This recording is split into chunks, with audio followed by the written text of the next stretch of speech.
ವಿದ್ಯಾರ್ಥಿ ಆಗಿದ್ದಂಥ ಸಂದರ್ಭದಲ್ಲಿ ಇಲ್ಲಿ ನಮ್ಮನ್ನ ಪ್ರವಾಸಕ್ಕೆ ಕರ್ಕೊಂಡು ಬಂದಿದ್ರು. 4500 ಅಡಿ ಕೆಳಗಡೆ ನಮ್ಮನ್ನು ಕರ್ಕೊಂಡು ಹೋದ್ರು. ಆಗ ನಡೀತಾ ಇತ್ತು ಅಂತ ಕಾಣಿಸುತ್ತೆ, ಮೈನಿಂಗ್ ನಡೀತಾ ಇತ್ತು. ಆ 4500 ಅಡಿ ಕೆಳಗಡೆ ಹೋದ್ರೆ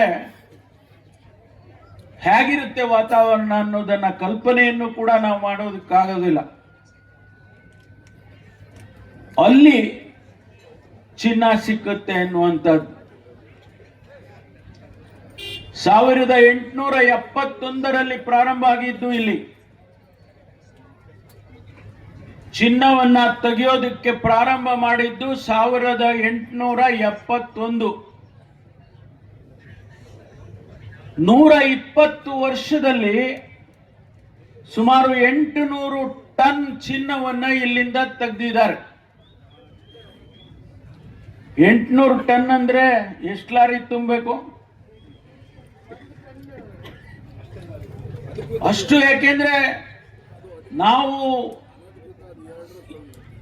ಇಲ್ಲಿ ಎಷ್ಟೊಂದು ಐಶ್ವರ್ಯತನ ಇದೆ ಅಂತ ಅನ್ನೋದನ್ನ ಅವತ್ತು ಕಂಡಿಡ್ಕೊಂಡು ಮಾಡಿದ್ದಾರೆ. ಅಂತಹ ಚಿನ್ನದ ನಾಡು. ನಮ್ಮ ವಿಜ್ಞಾನಿಗಳು ಹೇಳ್ತಾರೆ ಇನ್ನೂ ಕೂಡ ಈ ಭೂಮಿಯ ಒಳಗಡೆ ಚಿನ್ನ ಇದೆ ಅಂತ ಹೇಳಿ ಇವತ್ತಿಗೂ ಕೂಡ ಹೇಳ್ತಾ ಇದ್ದಾರೆ. 2001ರಲ್ಲಿ ನಿಂತಾಗ್ಯೂ ಕೂಡ ಇನ್ನೂ ಕೂಡ ಈ ಭೂಮಿಯಲ್ಲಿ ಚಿನ್ನ ಇದೆ, ಬಹಳ ಹೆಚ್ಚಿನ ಮಟ್ಟಕ್ಕೆ ಚಿನ್ನ ಇದೆ ಅಂತೇಳಿ ಆಸ್ಟ್ರೇಲಿಯಾದ ತಜ್ಞರು ಬಂದು ಹೇಳಿದ್ದು ನಾನು ಸ್ಮರಿಸ್ಕೊಳ್ತೇನೆ. ಆದ್ರಿಂದ ಇದನ್ನ ಜೀವ ಕೊಟ್ರೆ, ಇಲ್ಲಿ ಮೈನಿಂಗ್ ಮತ್ತೆ ಪ್ರಾರಂಭ ಆದ್ರೆ ಏನೆಲ್ಲ ಆಗಬಹುದು ಅನ್ನೋದನ್ನ ತಾವು ಊಹೆ ಮಾಡ್ಕೊಳ್ಳಿ. ಆದರೂ ಕೂಡ ನಮ್ಮ ಸರ್ಕಾರ ಇವತ್ತು ಒಂದು ಹೊಸ ನೀಲಿ ನಕ್ಷೆಯನ್ನ ಈ ಭಾಗಕ್ಕೆ ತಯಾರು ಮಾಡಿದೆ. ಇಡೀ ರಾಜ್ಯದಲ್ಲಿ ಬೆಂಗಳೂರಿಗೆ ಹತ್ತಿರದಲ್ಲಿರ್ತಕ್ಕಂಥ ಜಾಗ, ದೊಡ್ಡ ದೊಡ್ಡ ಇಂಡಸ್ಟ್ರಿಗಳು ಬರಬೇಕಾದ್ರೆ KGF ನಂತ ಜಾಗ ಬಹಳ ಸೂಕ್ತ ಅನ್ನೋದನ್ನ ಈಗಾಗಲೇ ನಮ್ಮ ಸರ್ಕಾರ ಗುರುತಿಸಿದೆ. ಬಹಳಷ್ಟು ಮುಂದಿನ ದಿನಗಳಲ್ಲಿ ಇಂಡಸ್ಟ್ರಿಗಳು ಬರ್ತವೆ. ನಾನು ಇವತ್ತು ಹೇಳಿರ್ತೀನಿ, ಬಹುಶಃ ಇನ್ನು 10-15 ವರ್ಷಕ್ಕೆ ಅನೇಕ ದೊಡ್ಡ ದೊಡ್ಡ ಕೈಗಾರಿಕೆಗಳು ಈ ಭಾಗದಲ್ಲಿ ಬರ್ತಕ್ಕಂತ ಸಾಧ್ಯತೆ ಇದೆ. ನಮ್ಮ ಸರ್ಕಾರ ಅದಕ್ಕೆ ಉತ್ತೇಜನವನ್ನ ಕೊಡ್ತೀವಿ ಎನ್ನುವಂತ ಮಾತನ್ನು ಹೇಳೋದಕ್ಕೆ ಬಯಸ್ತೇನೆ. ಬಹುಶಃ ನಿಮ್ಗೆ ಮುಂದೊಂದು ದಿನ ಇಲ್ಲಿ ಒಂದು ಏರ್ ಸ್ಟ್ರಿಪ್ ಮಾಡಬೇಕಾಗ್ತದೆ. ಇಲ್ಲಿ ಪ್ರೈವೇಟ್ ಪ್ಲೇನ್ಗಳು ಬಂದು ಇಲ್ಲಿ ಇಳಿಬೇಕು. ಇಂಡಸ್ಟ್ರಿನವರು ಡೆಲ್ಲಿಯಿಂದ ಇಲ್ಲಿಗೆ ಬರ್ತಾರೆ, ಬೊಂಬಾಯಿಂದ ಬರ್ತಾರೆ, ಬೇರೆ ಬೇರೆ ದೇಶದಿಂದ ಬರ್ತಾರೆ. ಅವರಿಗೆ ಇಲ್ಲೊಂದು ಮಿನಿ ಏರ್ಪೋರ್ಟ್ ಮಾಡತಕ್ಕಂತ ಸಾಧ್ಯತೆ ಇದೆ ಅಂತೇಳಿ ಇವತ್ತು ನಾನು ನಿಮ್ಗೆ ಭವಿಷ್ಯ ಹೇಳಿರ್ತೀನಿ. ಅದಕ್ಕಾಗಿ ಇವತ್ತು ಈ ಭಾಗ ಬಹಳ ಉತ್ತಮವಾಗಿ ಅಭಿವೃದ್ಧಿ ಆಗೋದಕ್ಕೆ ಸಾಧ್ಯತೆ ಇದೆ. ನಾವು ಸರ್ಕಾರದಲ್ಲಿ, ಅದು ರೂಪಮ್ಮ ಇರ್ಬೋದು, ನಾರಾಯಣ ಸ್ವಾಮಿ ಇರ್ಬೋದು, ನಾನು ಯಾವತ್ತೂ ಕೂಡ ನಿಮ್ಮ ಜೊತೆಯಲ್ಲಿ ಇರ್ತೇನೆ ಎನ್ನುವಂತ ಮಾತನ್ನು ಈ ಸಂದರ್ಭದಲ್ಲಿ ಹೇಳೋದಕ್ಕೆ ಬಯಸ್ತೇನೆ. ನಿಮ್ಮ ಅಭಿವೃದ್ಧಿಗೆ, ನಿಮ್ಮ ಜನರ ಪ್ರೀತಿ ವಿಶ್ವಾಸವನ್ನು ಗಳಿಸೋದಕ್ಕೆ ನಾವು ನಿಮ್ಮ ಜೊತೆಯಲ್ಲಿ ಸಹಕರಿಸ್ತೇವೆ. ಸರ್ಕಾರದಲ್ಲಿ ಯಾವುದೇ ಕಾರ್ಯಕ್ರಮ ಇಲ್ಲಿಗೆ ಬರುವಾಗ ಅದಕ್ಕೆ ಅನುಮತಿಯನ್ನ ಕೊಡುವಂತ ಜವಾಬ್ದಾರಿಯಲ್ಲಿ ನಾನು ಇರ್ತೇನೆ ಎನ್ನುವಂತ ಮಾತನ್ನು ಅಷ್ಟೇ ನಿಮಗೆ ಹೇಳೋದಕ್ಕೆ ಬಯಸ್ತೇನೆ. ಸ್ನೇಹಿತರೆ, ನಾನು ಕಳೆದ ಬಾರಿ KGF ಗೆ ಬಂದಾಗ ನನಗೆ ಎಲ್ಲೋ ಒಂದು ಕುತೂಹಲ. ಬ್ರಿಟಿಷ್ನವರು ಇಲ್ಲಿ ಇರ್ತಾ ಇದ್ರು. ಈ ಹಳೆಯ ಕಟ್ಟಡಗಳನ್ನೆಲ್ಲ ನೋಡಿದ್ರೆ ಆ ಇತಿಹಾಸದ ಜ್ಞಾಪಕ ಬರುತ್ತೆ. ಇಲ್ಲಿ ನಡೀತಕ್ಕಂತಹ ವಿದ್ಯಮಾನಗಳ ಜ್ಞಾಪಕ ಬರುತ್ತೆ. KGF ಬರೀ ಇಷ್ಟೇ ಅಲ್ಲ, KGF ಲಂಡನ್ ನಲ್ಲಿ ಕೂಡ ಪ್ರಖ್ಯಾತಿಯನ್ನ ಪಡೆದಿದ್ದನ್ನ ಸ್ಮರಿಸ್ಕೋಬೇಕು. ಯಾಕೆಂದ್ರೆ ಈ ಬ್ರಿಟಿಷ್ನವ್ರಿಗೆ ಚಿನ್ನ ಕಂಡ್ರೆ ಬಹಳ ಇಷ್ಟ ಅಂತ. ಅದಕ್ಕೆ ಅವರು ಕೂಡ KGF ಅನ್ನ ಅಲ್ಲಿ ಕನಿಷ್ಠ ಒಂದು ಅರ್ಧ ಡಜನ್ ಜಿಮ್ಖಾನಗಳಲ್ಲಿ KGF ಕ್ಲಬ್ಬಿಗೆ ಮೆಂಬರ್ಶಿಪ್ ಅನ್ನು ಕೊಟ್ಟಿದ್ದಾರೆ. ನನಗೆ ಯಾರೋ ಹೇಳಿದ್ರು, ನೀವು KGF ನಲ್ಲಿ ಮೆಂಬರ್ಶಿಪ್ ತಗೊಳ್ಳಿ, KGF ಕ್ಲಬ್ ಅಲ್ಲಿ ಮೆಂಬರ್ಶಿಪ್ ತಗೊಂಡ್ರೆ ನಿಮಗೆ ಲಂಡನ್ ಜಿಮ್ಖಾನದಲ್ಲಿ ನೀವು ಆ ಫೆಸಿಲಿಟೀಸ್ ಉಪಯೋಗ ಮಾಡಬಾರ್ದು ಅಂತ. ನಾನು ಇಲ್ಲಿ ಬಂದು ಲಂಡನ್ನಿಗೆ ಹೋಗೋಣ ಅನ್ಕೊಂಡು ಇಲ್ಲಿ ಬಂದು ಮೆಂಬರ್ ಆದೆ.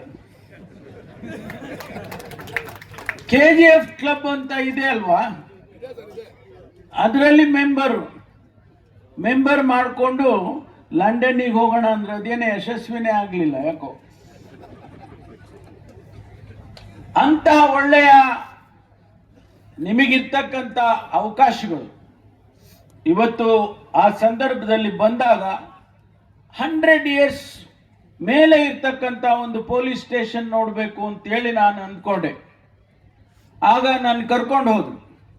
ಅಲ್ಲಿ ಯಾವುದು ಹೆಸರು ಮರ್ತು ಬಿಟ್ಟಿದೆ,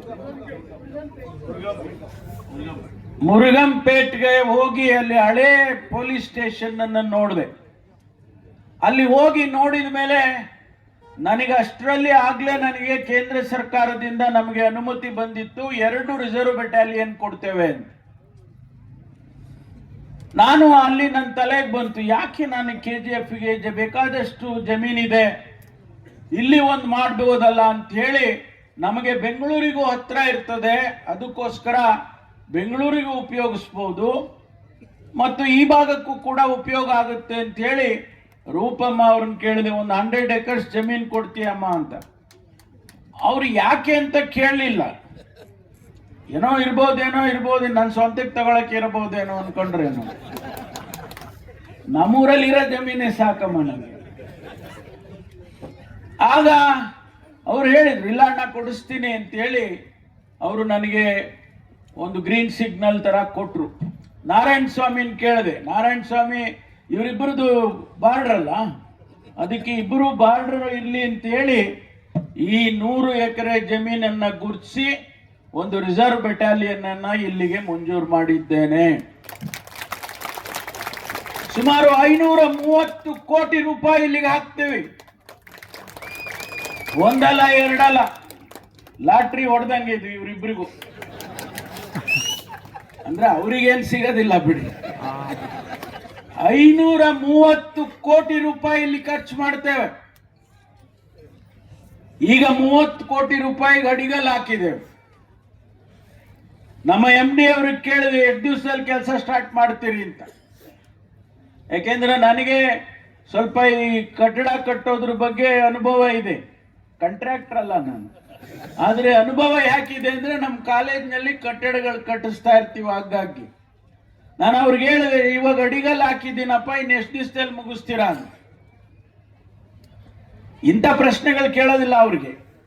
ಯಾಕೆಂದ್ರೆ ಅವ್ರು ಹೇಳಿದ್ರು, ಸರ್ ಈಗ ತಾನೇ ಟೆಂಡರ್ ಕರೆದು ಬಿಟ್ಟಿದೀವಿ, ಆಗ್ಲೇ ಇನ್ನು 15 ದಿವಸಕ್ಕೆ ಟೆಂಡರ್ ಪ್ರಕ್ರಿಯೆ ಮುಗಿಯುತ್ತೆ, ಇನ್ನ 1 ತಿಂಗಳೊಳಗಾಗಿ ಇಲ್ಲಿ ಕೆಲಸ ಪ್ರಾರಂಭ ಆಗಬೇಕು. ಅದನ್ನ ನಾನು ಈಗಾಗಲೇ ಸೂಚನೆಯನ್ನ ಕೊಟ್ಟಿದ್ದೇನೆ, ಅವರು ಒಪ್ಕೊಂಡಿದ್ದಾರೆ. 11 ತಿಂಗಳಲ್ಲಿ ಫಸ್ಟ್ ಫೇಸ್ 30 ಕೋಟಿ ರೂಪಾಯಿ ಕೆಲಸ ಮುಗಿಯುತ್ತೆ. ನಿಮಗೆ 1,000 ಜನ ಅವರ ಕುಟುಂಬಗಳು ಇರ್ತವೆ ಮತ್ತು ಯಾರು ಮದುವೆ ಆಗಿಲ್ಲ, ಮಕ್ಕಳಿಲ್ಲ, ಅವರು ಕೂಡ ಇರ್ತಾರೆ. ಯಾಕೆಂದ್ರೆ ನಮ್ಮ ಇಲಾಖೆಯಲ್ಲಿ ಸ್ವಲ್ಪ ನಿಧಾನವಾಗಿ ಮದುವೆ ಆಗ್ತಾರೆ ಪೊಲೀಸ್ನವರು, ಅಲ್ವೇನಪ್ಪ? ನಾವು ಈಗ ಅವರಿಗೆ ಕೂಡ ಕ್ವಾರ್ಟರ್ಸ್ ಕಟ್ಟಿ ಇಲ್ಲಿ 1,000 ಪೊಲೀಸ್ನವರು ಇಲ್ಲಿ ಟ್ರೈನಿಂಗ್ ಪಡ್ಕೊಂಡು ಇಲ್ಲಿ ಇರ್ತಾರೆ. ಅದಕ್ಕಾಗಿ ಬಹಳ ಸಂತೋಷದಿಂದ ನಾನು ಈ ಒಂದು ಅಡಿಗಲ್ಲನ್ನು ಹಾಕಿದ್ದೇನೆ ಅಂತೇಳಿ ನಾನು ಈ ಸಂದರ್ಭದಲ್ಲಿ ಹೇಳೋದಕ್ಕೆ ಬಯಸ್ತೇನೆ.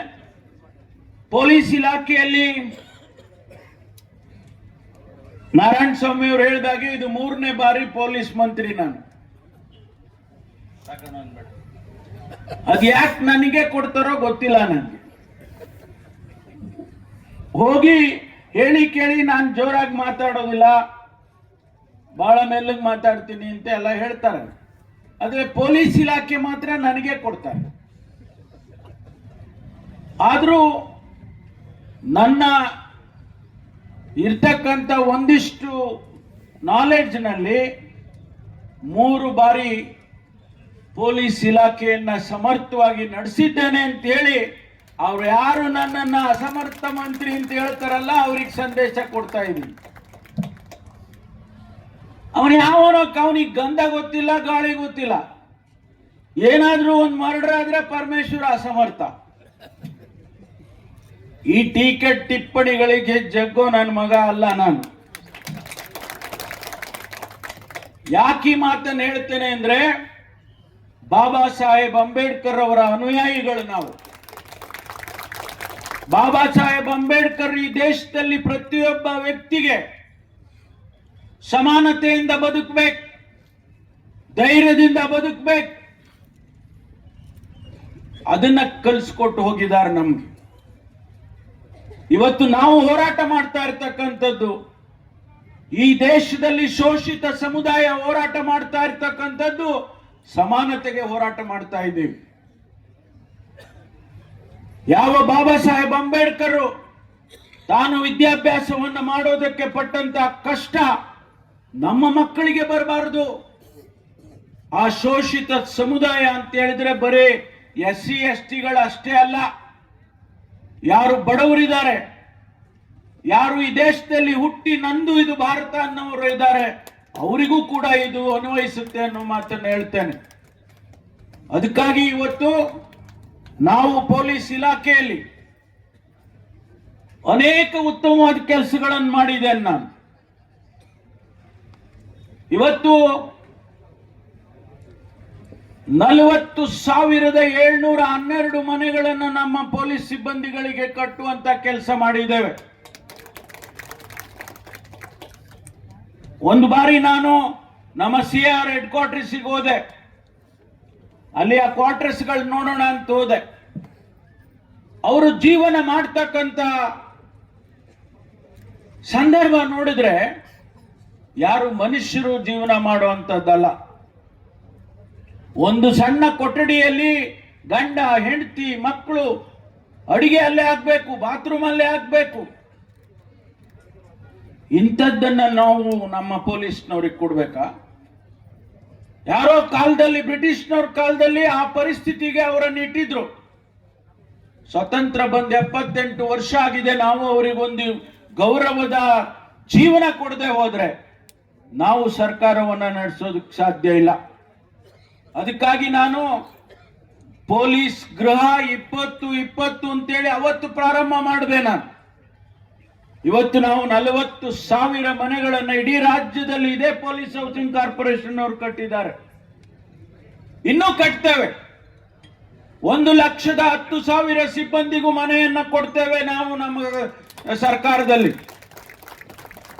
ಅವ್ರು ಚೆನ್ನಾಗಿದ್ರಲ್ವೇನ್ರಿ ನಾವು ಚೆನ್ನಾಗಿರೋದು?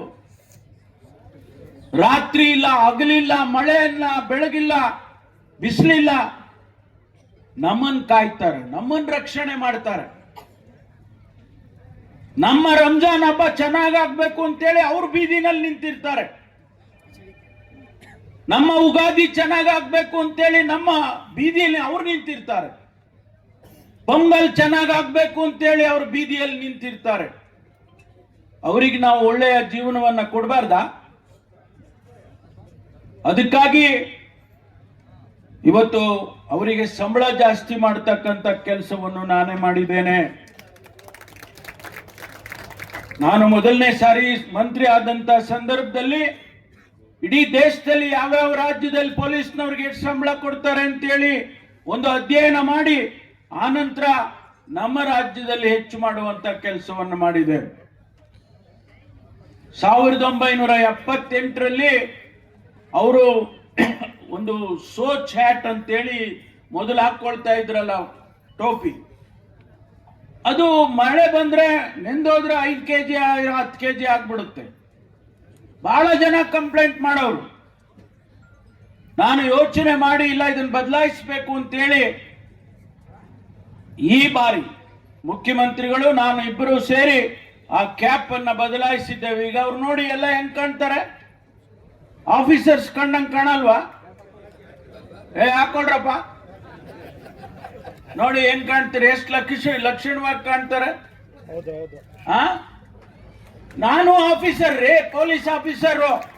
ನಾನೇನ್ ಕಾನ್ಸ್ಟೇಬಲ್ ಅಂದ್ರೆ ಏನ್ ಕಡೆ, ನಾನು ಪೊಲೀಸ್ ಆಫೀಸರ್ ಅನ್ನುವ ಭಾವನೆ ಅವ್ರಿಗೆ ಬರ್ಲಿ ಅಂತ ಹೇಳಿ ಇವತ್ತು ನಾವು ಅವ್ರಿಗೆ ಕ್ಯಾಪ್ ಹಾಕಿ ಕೊಟ್ಟಿದ್ದೀವಿ.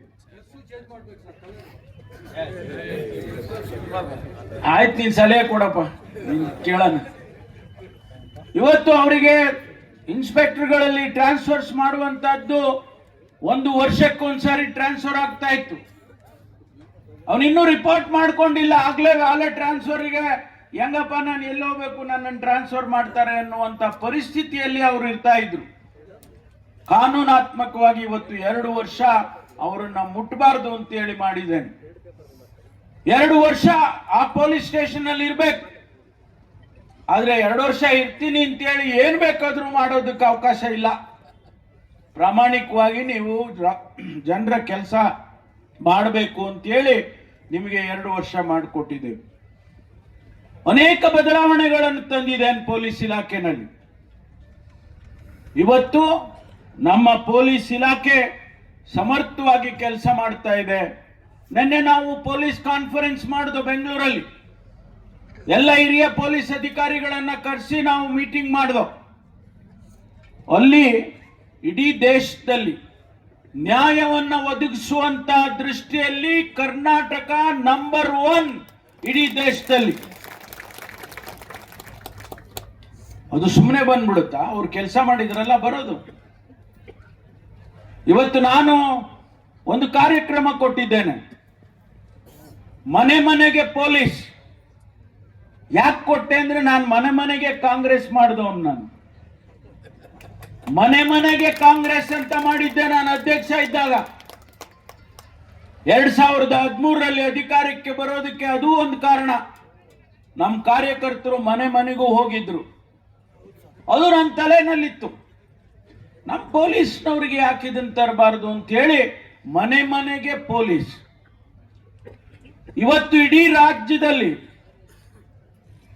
ಪ್ರತಿಯೊಂದು ಮನೆಗೂ ಕೂಡ ನಮ್ಮ ಪೊಲೀಸ್ನವರು ಭೇಟಿ ಕೊಟ್ಟಿದ್ದಾರೆ.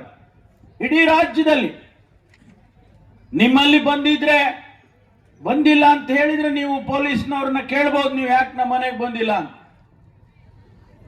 ನಿಮಗೂ ಅವರಿಗೂ ಒಂದು ಸಂಬಂಧ ಬೆಳಿಬೇಕು, ಒಂದು ಪ್ರೀತಿ ವಿಶ್ವಾಸ ಬೆಳಿಬೇಕು.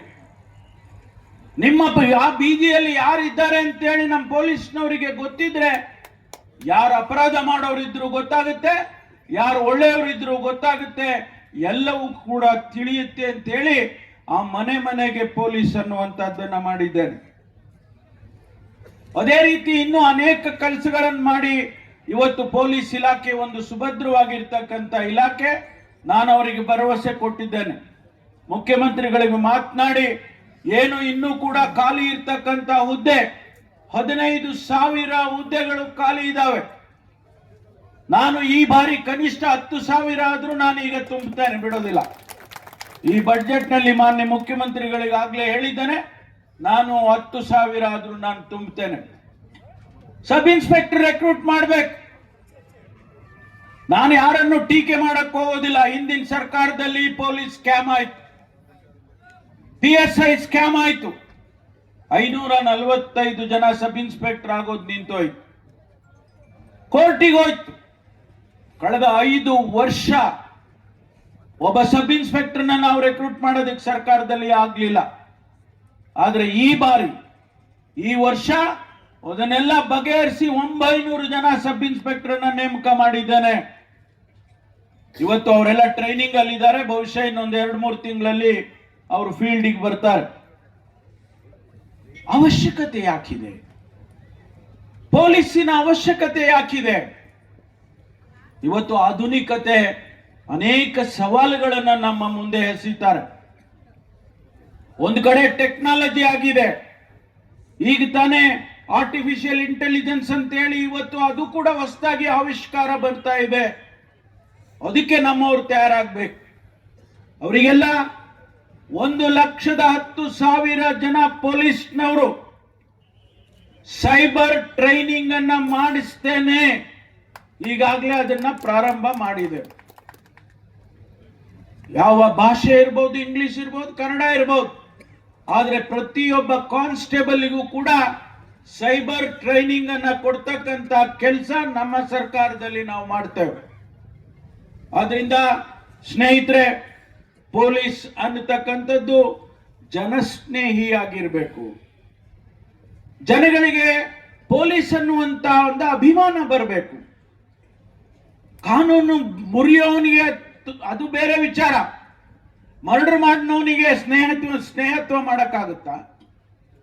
ಮರ್ಡರ್ ಮಾಡಿದವನಿಗೆ ಸ್ನೇಹಿತ ಅಂತ ಹೇಳಕ್ಕಾಗುತ್ತಾ?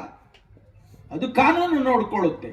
ಆದ್ರೆ ಸಾಮಾನ್ಯ ಜನ, ಬೀದಿಯಲ್ಲಿರೋನನ್ನ ನಾವು ಸ್ನೇಹತ್ವದಿಂದ, ಸ್ನೇಹ ಭಾವನೆಯಿಂದ ಕಾಣದೆ ಹೋದ್ರೆ ಅದು ಸರಿ ಹೋಗೋದಿಲ್ಲ ಸಮಾಜದಲ್ಲಿ ಅಂತ ಹೇಳಿ ಜನಸ್ನೇಹಿ ಪೊಲೀಸ್ ಆಗಬೇಕು ಅಂತ ಹೇಳಿ ನಾನು ಈಗಾಗಲೇ ಹೇಳಿದೆ. ಆದ್ರಿಂದ ಪೊಲೀಸ್ ಇಲಾಖೆ ಇವತ್ತು ರಾಜ್ಯದಲ್ಲಿ ಸಮರ್ಥವಾಗಿ ಕೆಲಸ ಮಾಡ್ತಾ ಇದೆ, ಮುಂದೆಯೂ ಕೂಡ ಮಾಡುತ್ತೆ ಅಂತ ಹೇಳಿ ವಿಶ್ವಾಸ ನನಗಿದೆ. ಒಳ್ಳೊಳ್ಳೆ ಆಫೀಸರ್ಸ್ ಇದ್ದಾರೆ, ಯಾರು ಒಬ್ರು ಬ್ಲ್ಯಾಕ್ ಶೀಪ್ಸ್ ಇರ್ತಾರೆ, ನಾವೇನ್ ಮಾಡೋದಕ್ಕಾಗೋದಿಲ್ಲ. ಎಲ್ಲ ಕ್ಷೇತ್ರದಲ್ಲಿ ಇದ್ದಾಗೆ ಪೊಲೀಸ್ ಇಲಾಖೆಯಲ್ಲಿ ಯಾರೋ ಒಬ್ಬ ಬ್ಲ್ಯಾಕ್ ಶೀಪ್ ಇರ್ತಾರೆ. ಆದ್ರೆ ಕಾನೂನಿನ ಪ್ರಕಾರ ಅವರಿಗೆ ಆಗುವಂತ ಶಿಕ್ಷೆ ಆಗೇ ತೀರುತ್ತೆ ಅನ್ನುವಂತ ಮಾತನ್ನ ಈ ಸಂದರ್ಭದಲ್ಲಿ ಹೇಳ್ತೇನೆ. ಟೀಕೆ ಮಾಡೋರು ಇರ್ತಾರೆ, ವಿರೋಧ ಪಕ್ಷದವರು ಟೀಕೆ ಮಾಡ್ತಾರೆ. ಈ ಹಣ ಕೊಟ್ಟಿದ್ದು ಬೇರೆ ಕೆಲಸಗಳೆಲ್ಲ ನಿಂತೋಗಿದಾವೆ. ಒಂದು ಮಾತನ್ನ ನಮ್ಮನ್ನ ಟೀಕೆ ಮಾಡೋರು ಹೇಳೋದಕ್ಕೆ ಬಯಸ್ತೇನೆ, ನಾವು ಯಾವ ಕೆಲಸ ನಿಲ್ಸಿಲ್ಲ. ಹೇಳಿ, ಯಾವ ಕೆಲಸ ನಿಲ್ಸಿದ್ದೀವಿ? ಯಾವ ನೀರಾವರಿ ಕೆಲಸ ನಿಲ್ಸಿದ್ದೀವಿ? ಇವತ್ತು ರೂಪಮ್ಮ ಹೇಳಿದ್ರು, ಈಗ ಅಂಬೇಡ್ಕರ್ದು ಅದೇನಮ್ಮ ಕೇಂದ್ರ, ಜ್ಞಾನ ಕೇಂದ್ರ, ಅಂಬೇಡ್ಕರ್ ಜ್ಞಾನ ಭಂಡಾರವನ್ನ ಇಲ್ಲಿಗೆ ಮಾಡ್ತಾ ಇದ್ದಾರೆ. ನಾನು ಇಳಿದು ಕಾರ್ ಇಳಿದು ನೋಡ್ಕೊಂಡು ಬಂದೆ.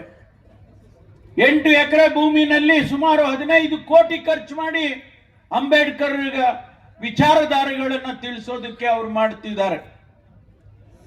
ಹಾಗಾದ್ರೆ ಸರ್ಕಾರ ದುಡ್ಡಿಲ್ಲದೆ ಇದ್ರೆ ಇದು ಮಾಡಕ್ಕಾಗ್ತಿತ್ತ? ನೀರಾವರಿ ಯೋಜನೆಗಳನ್ನ ಮಾಡ್ತಾ ಇದ್ದೇವೆ, ನಮ್ಮ ಹತ್ರ ದುಡ್ಡಿಲ್ಲದೆ ಇದ್ರೆ ಮಾಡಕ್ಕಾಗ್ತಿತ್ತ? ಶಾಲಾ ಕಾಲೇಜುಗಳಲ್ಲಿ ಮಕ್ಕಳಿಗೆ ಹಾಸ್ಟೆಲ್ಗಳು ಕಟ್ತಾ ಇದ್ದೀವಿ, ದುಡ್ಡಿಲ್ಲದೆ ಇದ್ರೆ ಮಾಡಕ್ಕಾಗ್ತಿತ್ತ?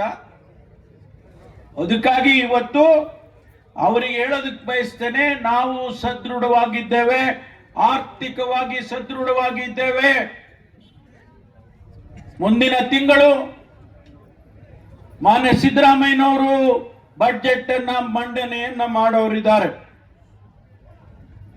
ಹೋದ ಬಾರಿ 4,09,000 ಕೋಟಿ ರೂಪಾಯಿ ಬಜೆಟ್ ಅನ್ನ ಮಂಡನೆ ಮಾಡಿದ್ರು. ಈ ಬಾರಿ ಇನ್ನೂ ಹೆಚ್ಚು ಲಕ್ಷ ಕೋಟಿಯನ್ನ ಮಂಡನೆಯನ್ನ ಮಾಡ್ತಾರೆ ಮಾನ್ಯ ಸಿದ್ದರಾಮಯ್ಯನವರು.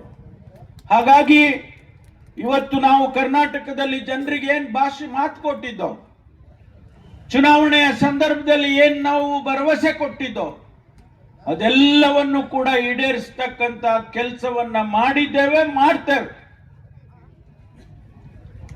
ಬಹುಶಃ 500ಕ್ಕೂ ಹೆಚ್ಚು ಭರವಸೆಗಳನ್ನು ಕೊಟ್ಟಿದ್ದೇವೆ ನಾವು. ಅಷ್ಟನ್ನು ಕೂಡ ನಮ್ಮ ಸಮಯ ಮುಗಿಯೋದ್ರೊಳಗಾಗಿ ನಾವು ಖಂಡಿತವಾಗಿ ಅನುಷ್ಠಾನ ಮಾಡ್ತೇವೆ ಎನ್ನುವಂತ ಮಾತನ್ನ ಈ ಸಂದರ್ಭದಲ್ಲಿ ನಾನು ಹೇಳೋದಕ್ಕೆ ಬಯಸ್ತೇನೆ. ಸ್ನೇಹಿತರೆ, ತಾವೆಲ್ಲ KGF ಜನ ಬಹಳ ಬಂಗಾರದಂತವ್ರು, ಅದಕ್ಕೂ ಚಪ್ಪಾಳೆ ಹೊಡಿಯಲ್ವಾ? ಅಲ್ಲ ಕಣ್ರಿ, ನಿಮ್ಮನ್ನ ಬಂಗಾರ ಅಂದ್ರೂ ಹೊಡೆಯೋದಿಲ್ಲ ಅಂದ್ರೆ ಹೆಂಗ್ ಮಾಡೋದು? ಏನಮ್ಮ ಬಂಗಾರ ಅಂದ್ರು ಏನು ಚಪ್ಪಾಳೆ ಹೊಡಿದೆ ಇದ್ರೆ ಹೆಂಗೆ? ಆದ್ರಿಂದ ತಮಗೆಲ್ಲ ಒಳ್ಳೇದಾಗ್ಲಿ. ಈ ಕ್ಷೇತ್ರ, ಈ ಭಾಗ ಬಹಳ ದೊಡ್ಡ ಪ್ರಮಾಣದಲ್ಲಿ ಮುಂದಿನ ದಿನಗಳಲ್ಲಿ ಅಭಿವೃದ್ಧಿ ಆಗುತ್ತೆ. ಅದರ ನಿರೀಕ್ಷೆಯನ್ನ ತಾವು ಮಾಡ್ಬೇಕು. ನಾನು ರೂಪಮ್ಮ, ನೀವು ಆ ಕಡೆ ಹೋದ್ರೆ ಹೇಳಿದೆ ನಾನು, ಇನ್ನು 10 ವರ್ಷದಲ್ಲಿ ಈ ಭಾಗ ಎಷ್ಟು ದೊಡ್ಡದಾಗುತ್ತೆ ಅಂದ್ರೆ ಇಲ್ಲಿ ಒಂದು ಏರ್ಪೋರ್ಟ್ ಬೇಕಾಗುತ್ತೆ. ಈಗಲೇ ನೀವು ಅದಕ್ಕೆ ಅರ್ಜಿ ಹಾಕಿ, ಇಬ್ರು ಸೇರ್ಕೊಂಡು ಅರ್ಜಿ ಹಾಕ್ಲೇಬೇಕು. ಮತ್ತು ನೀವಿಬ್ರು ಜೊತೆನಲ್ಲಿ ಕೆಲಸ ಮಾಡ್ಬೇಕು. ಇಬ್ರು ಒಟ್ಟಿಗೆ ಒಂದು ಕೈ ಅನ್ನೋ ತರ ಕೆಲಸ ಮಾಡಿ ಈ ಭಾಗದ ಜನರಿಗೆ ಸುಭಿಕ್ಷತೆ ತಂದು ಅಭಿವೃದ್ಧಿಯನ್ನ ತರಬೇಕು ಅಂತ ಹೇಳಿ ನಾನು ಈ ಸಂದರ್ಭದಲ್ಲಿ ಹೇಳಿ